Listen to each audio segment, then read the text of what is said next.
शरद पवार हमारे देश के कृषि मंत्री हैं और जब से वो इस देश के कृषि मंत्री हैं, आप जानते हैं कितने हजार किसानों ने आत्महत्या कर ली। पिछले 15 सालों में 2 लाख से ज्यादा किसानों ने इस देश में आत्महत्या कर ली है, जो इतिहास में कभी नहीं हुआ। अब ये क्यों हो रहा है,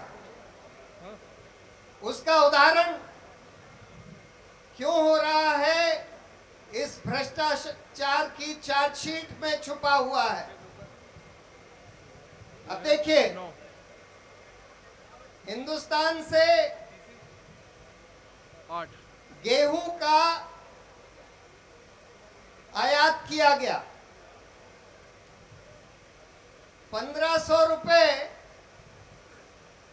क्विंटल पर गेहूं का आयात किया बाहर से, लेकिन उसी समय हमारे किसानों को सरकार सिर्फ 850 रुपए क्विंटल उसका दाम दे रही थी। अब सवाल यह है कि हमारे किसानों से अगर आपको 1500 रुपए में सरकार को खरीदना था, तो हमारे किसानों को 1500 रुपए क्यों नहीं दिया गया? लेकिन 1500 रुपए टन में बाहर से आयात किया गया और वो निजी कंपनियों के द्वारा किया गया और उसको यहाँ खुले मार्केट में बेच दिया गया। इसमें बहुत कई हजार करोड़ का घोटाला हुआ और इनके चलते हुए, इनके मंत्री होते हुए, इनकी अनुमति से, इनके आदेशों से ये हुआ। उसके बाद दालों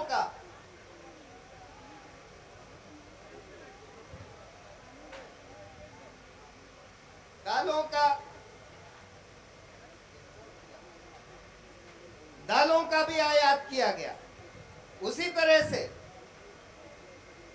ये कह के आयात किया गया कि हिंदुस्तान में दाल का दाम बहुत बढ़ गया है और आम आदमी के लिए दाल खरीदना मुश्किल हो गया है। 50 रुपए, 60 रुपए, 70 रुपए दाल का दाम हो गया है। इसलिए सस्ते दाम पर जनता को दाल उपलब्ध हो जाए, इस आधार पर दालों का, कई हजार करोड़ रुपए की दालों का निजी कंपनियों के द्वारा आयात किया गया और वो सस्ते दामों में देश की जनता को देने के बजाय बाजार के दामों में उस दाल को भी बेच दिया गया और इसमें हजारों करोड़ों का घोटाला हुआ।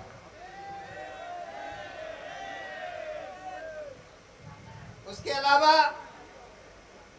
शरद पवार जी का नाम कई सारे बड़े बड़े खूंखार गैंगस्टर, जिनको कहते हैं, बड़े बड़े अपराधियों के साथ जुड़ा हुआ है। आपने पप्पू कालानी का नाम सुना होगा, जिसके खिलाफ बहुत सारे हत्या और अपराधी के मामले चल रहे हैं। उन्हीं के एक मिनिस्टर ने बोला, शरद पवार जी के मिनिस्टर, महाराष्ट्र के मिनिस्टर ने, कि पप्पू कलानी को टिकट देने के लिए उन्होंने दबाव डाला। आप लोगों ने तेलगी का नाम सुना होगा, अब्दुल करीम तेलगी, जो स्टैंप पेपर स्कैम में पकड़ा गया। 60,000 करोड़ का घोटाला था, स्टैंप पेपर, फर्जी स्टैंप पेपर बनाए गए 60,000 करोड़ के। उसने अपने नार्को एनालिसिस में यह बताया कि इसके पीछे शरद पवार जी थे, लेकिन उनका कोई इन्वेस्टिगेशन नहीं किया गया। आप लोगों ने लवासा के बारे में सुना होगा। एक बहुत आलीशान शहर बनाया गया है महाराष्ट्र में, पुणे के पास, और एक कंपनी ने बनाया है। उस कंपनी को कौड़ियों के दाम में वहां पर जमीन दे दी गई और सारे पर्यावरण के कायदे कानून को ताक पर रखकर उनको वहां पर एक शहर बनाने की अनुमति दे दी गई।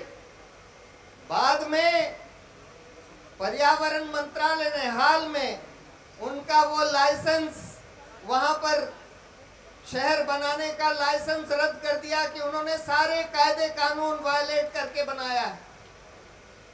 बाद में पता लगा कि इस कंपनी में शरद पवार जी के फैमिली का शेयर है, उनकी डॉटर सुप्रिया सुले के शेयर निकले बहुत सारे उसमें, जो कि उन्होंने दिखाया कि बाद में कौड़ियों के दाम पर बेच दिए गए। तो आप सोच सकते हैं कि ऐसा आदमी अगर इस देश का कृषि मंत्री होगा तो इस देश के किसानों का क्या हाल होगा, क्या हाल हो रहा है आप सब देख